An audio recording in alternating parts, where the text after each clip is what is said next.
Hermanos, buenos días. Tengan todos ustedes. Espero se encuentren bien, que todos gocen de plena salud. Desde la casa estoy mandando esta clase para este domingo, domingo de resurrección. Y bueno, alusivo a estas fechas, quise compartir este mensaje que se llama el mensaje de la cruz. La verdad central de esta clase es que el mensaje de la cruz es fundamental en la vida del cristiano, ¿verdad?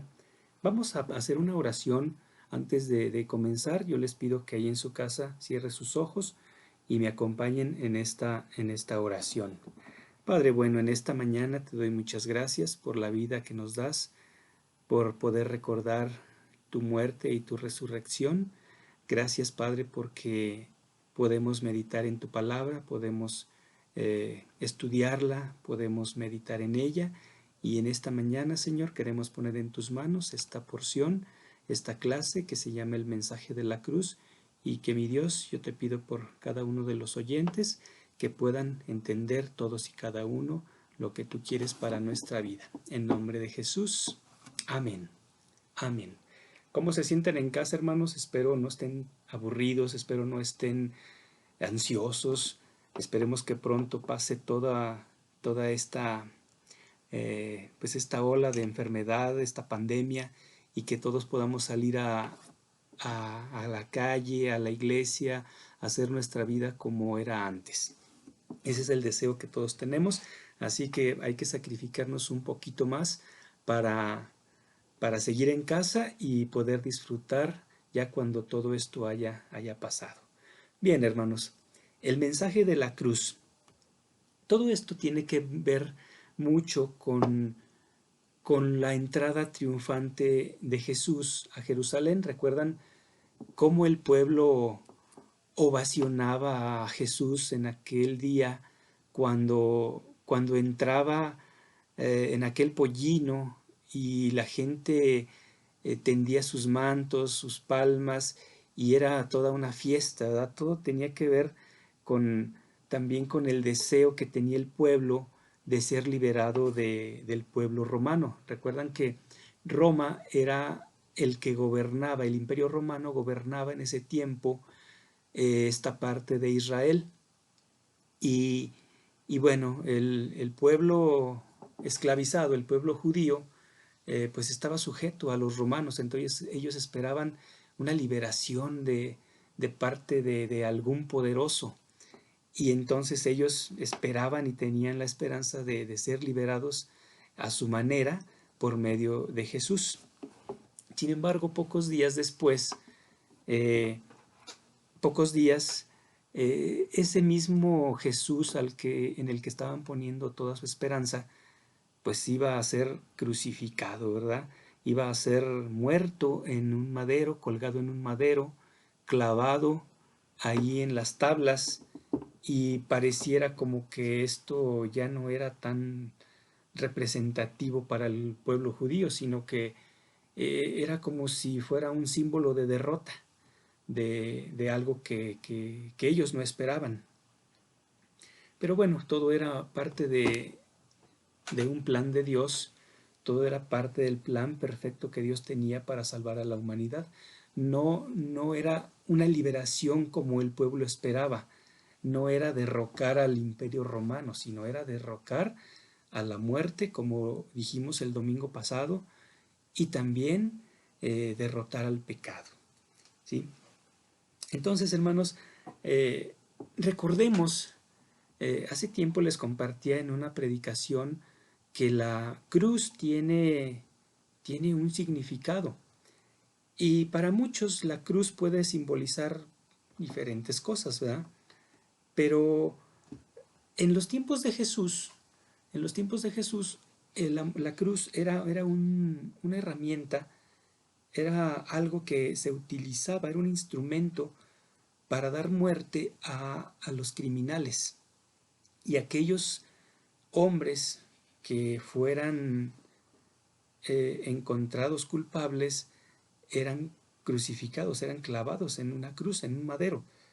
Y esos hombres no tenían opción de salvación, no tenían la facilidad de que alguien les atara el arrepentimiento, y era gente que iba destinada a la muerte. Entonces, esa gente que llegaba a ser colgada, pues no tenía opción, no tenía manera de volver a su casa, ni tenía manera de volver a ver a su familia. Entonces, el que era colgado en ese madero era porque ahí seguro iba a morir, iban a terminar sus días. Entonces, la pregunta que les quiero hacer esta mañana es, para nosotros, para ustedes que me escuchan, que me ven, ¿qué representa la cruz? Porque para mucha gente la cruz puede estar representando un simple adorno, un amuleto o un símbolo religioso. Pero hermanos, les quiero decir una cosa muy importante. Para el cristiano, la cruz significa también la muerte. No como la muerte que tuvo nuestro Señor Jesús ni los criminales que les menciono de aquella época. No es una muerte como esa, no es una muerte física, no es un derramamiento de sangre, no es que vayan a colgar mis carnes en un pedazo de madera, sino es la muerte al pecado, la muerte a lo malo, la muerte a las obras de las tinieblas, la muerte a las obras de la carne. Eso es lo que representa la cruz, ¿sí? Ahora, el apóstol Pablo, ahí en el libro de Primera de Corintios, pueden ir buscando el capítulo 1, ahorita lo vamos a leer más adelante, pero ahí el apóstol Pablo está tratando está examinando el mensaje que Cristo nos quiere dar acerca de la cruz. Y, y para ello Pablo se estaba enfrentando a, a, un, a un pueblo.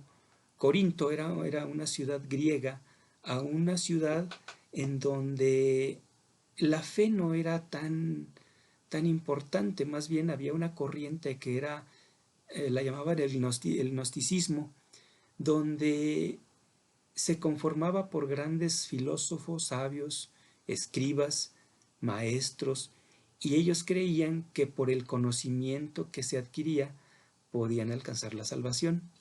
Sin embargo, eh, ellos hacían a un lado la parte de la fe y la parte del perdón de pecados, ¿verdad? Entonces Pablo se enfrenta a esta situación y, y para el mundo parece como si la cruz fuera un sinónimo de derrota, un sinónimo de no triunfo.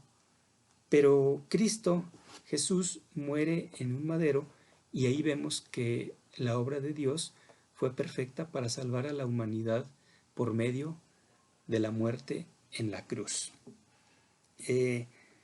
Hay una cita más adelante antes de leer esta porción del capítulo 1 que quiero leerla y dice en 2 Corintios 2:14, dice, el hombre natural no puede percibir las cosas que son del Espíritu de Dios porque para él son locura.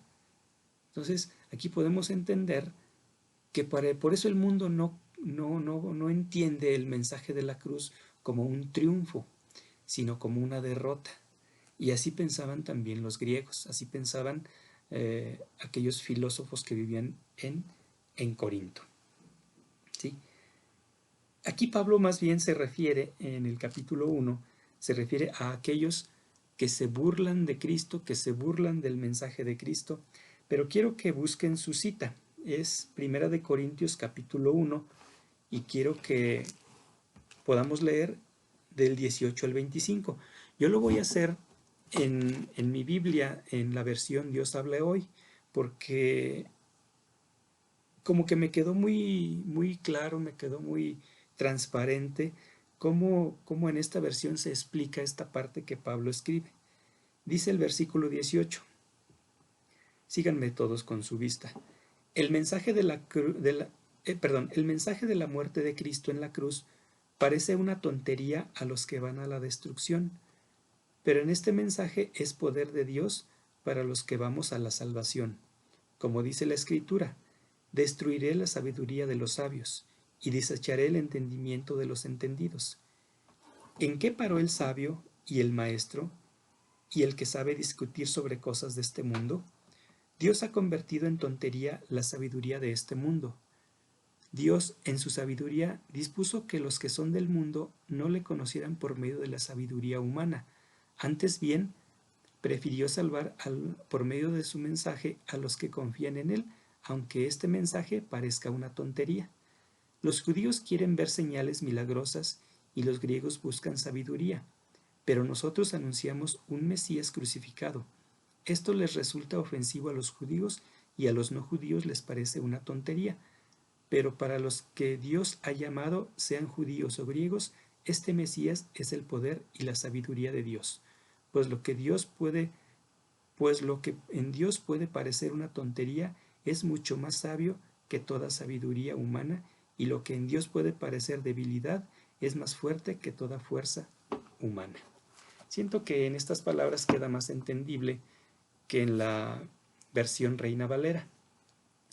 Entonces, hermanos, aquí lo que Pablo está tratando de explicar es que por más conocimiento humano que tú puedas obtener, no es la forma de obtener la salvación, sino que la salvación se obtiene por medio de la fe y del perdón de los pecados. ¿Sí?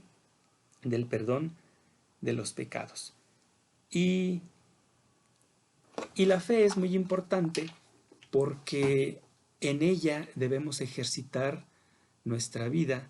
En nuestra vida debemos ejercitar la fe, porque en ella está nuestra salvación. Ahora, Dios escoge la cruz con el fin de confundir a la sabiduría humana.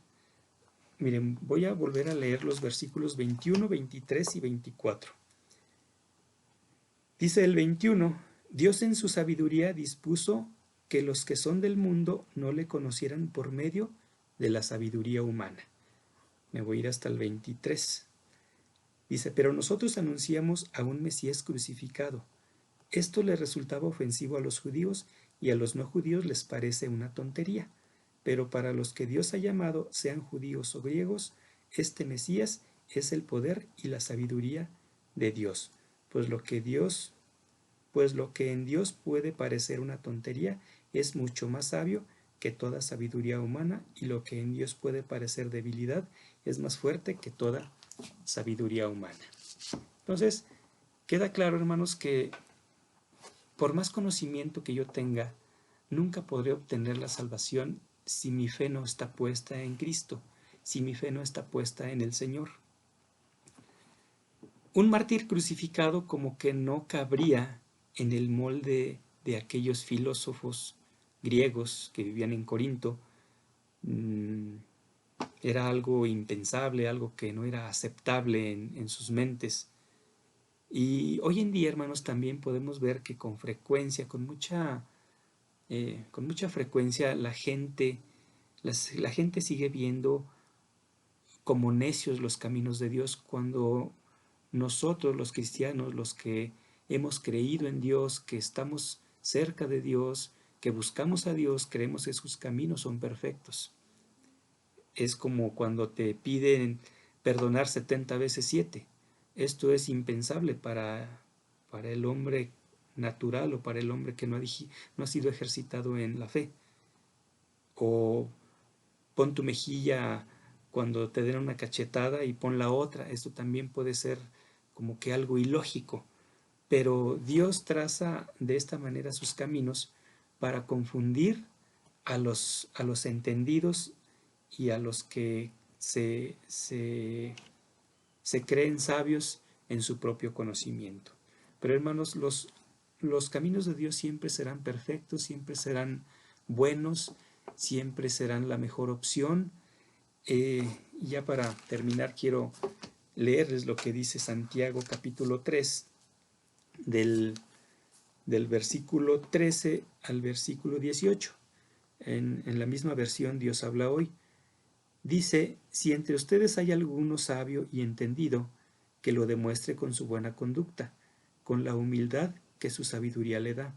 Pero si ustedes dejan que la envidia les amargue el corazón y hacen las cosas por rivalidad, entonces no tienen de qué enorgullecerse y están faltando a la verdad, porque esta sabiduría no es la que viene de Dios, sino que es sabiduría de este mundo, de la muerte humana y de la mente humana, perdón, y del mismo diablo.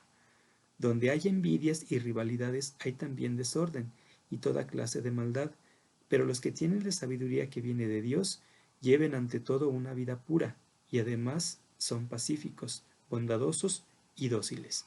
Son también compasivos, imparciales y sinceros y hacen el bien, y los que procuran la paz siempre es en paz para recoger como fruto de la justicia. Entonces, hermanos, todo aquello que, que no honre y que no glorifique a nuestro Señor Jesucristo, todo son filosofías humanas, son caminos que uno debe de desechar y, y no son la mejor opción. Sigamos en el camino de Dios, hermanos, firmes, y que Dios les bendiga. Espero verles el próximo domingo. Bueno, yo no les veo, ustedes sí me ven, pero espero verles pronto y que todos estén bien en sus casas. Les mando un abrazo, que Dios les bendiga, les prospere en todos sus caminos y mis mejores deseos para hoy. Hasta luego y Dios les bendiga.